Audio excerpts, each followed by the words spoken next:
महाराज जी, दिल्ली में हनुमान जयंती के कार्यक्रम के दौरान पथराव हुआ है, क्या कहते हैं? बहुत ही दुखद है। आज़ाद भारत में जब भारत के भाग्य विधाता यशस्वी प्रधानमंत्री नरेंद्र भाई मोदी हैं,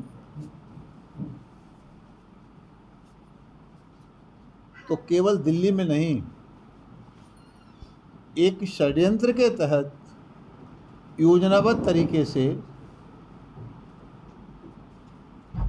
जिहाद के रूप में सारे देश में रामनवमी पर पत्थर फेंके गए। तो मैं मान सकता हूँ ये पत्थर जिहाद है और योजनाबद्ध तरीके से जुलूस निकल रहा है। पहले से पत्थर इकट्ठे किए गए हैं, पहले से पेट्रोल बम बनाए गए हैं, पहले सारी की सारी व्यवस्था की गई है।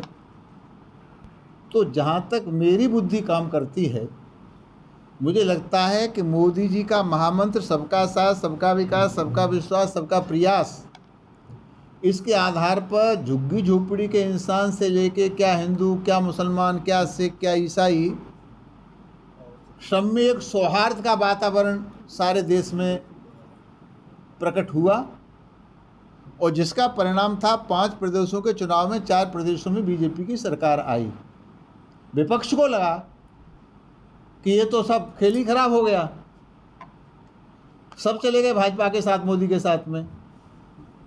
तो उनके पास अंग्रेजों वाली नीति रह गई, फूट डालो और राज्य करो।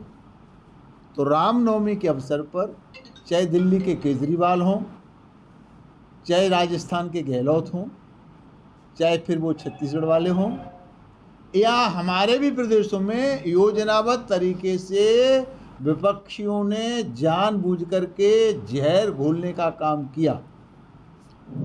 अब ये जांच का विषय है, तब तक सरकारें जांच करेंगी।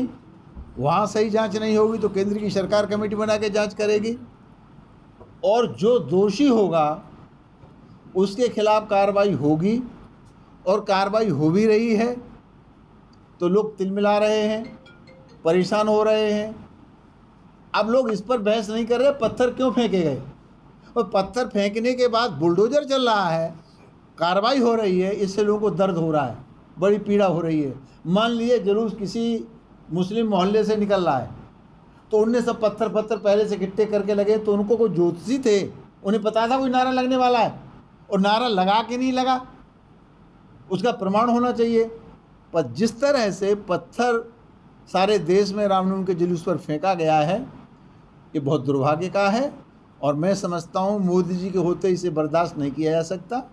तो कार्रवाई होगी और जिन लोगों ने ऐसा किया है वो कार्रवाई के लिए तैयार रहें। हनुमान चालीसा को लेकर जिस तरीके से पूरे देश में विरोध से लेकर समर्थन भी आ रहा है, लेकिन कहीं ना कहीं देखा जाए, देखिए, मैं पक्षधर नहीं हूँ, न अजान का न हनुमान चालीसा का, लेकिन क्रिया की प्रतिक्रिया होती है, जिसे इंग्लिश में कहते हैं एक्शन का रिएक्शन। मैं गाड़ी में चलता हूँ, मेरा ड्राइवर हॉर्न बजाता है, मैं कह रहा बंद कर यार, कहाँ, लगता है ध्वनि प्रदूषण है, कान फटे जा रहे हैं। तो जिस तरह से सारे देश में शहर के बीचों बीच में अजान जिस तरह से चिल्लाया जाता है, तो कुछ लोगों को परेशानी होती है। उसको लेके लोगों ने कहा हम तो हनुमान चालीसा पढ़ेंगे। तो मैं आपके चैनल के माध्यम से सरकार से आग्रह करूंगा कि जो भी नीतिगत हो, एक नीति हो भाई हिंदू के लिए, वही मुसलमान के लिए। अगर अजान स्वीकार नहीं हो सकती तो हनुमान चालीसा भी स्वीकार नहीं हो सकता। सबको अपने धर्म का पालन करने का अधिकार है, परंतु जिस तरह से स्थितियां बदलती जा रही हैं, तो मुझे फिर अपने पुराने वाले पैटर्न पर आना पड़ेगा कि मदरसे और मस्जिदें, ये दोनों को दोनों ये सही दिशा में नहीं चल रहे।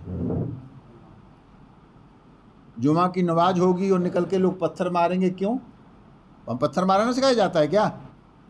दुर्गा मंदिर से निकल के कोई पत्थर मारता नहीं, कोई हनुमान मंदिर से निकल के कोई पत्थर मारता नहीं, राम मंदिर से निकल के पत्थर मारता नहीं। आज तक बता दीजिए मुसलमानों का कोई जुलूस निकला हो और किसी हिंदू ने एक भी पत्थर मारा हो? कहीं बता दीजिए, आज तक हिंदू ने एक भी पत्थर नहीं मारा, तो रामनवमी में पत्थर क्यों मारे जाते हैं?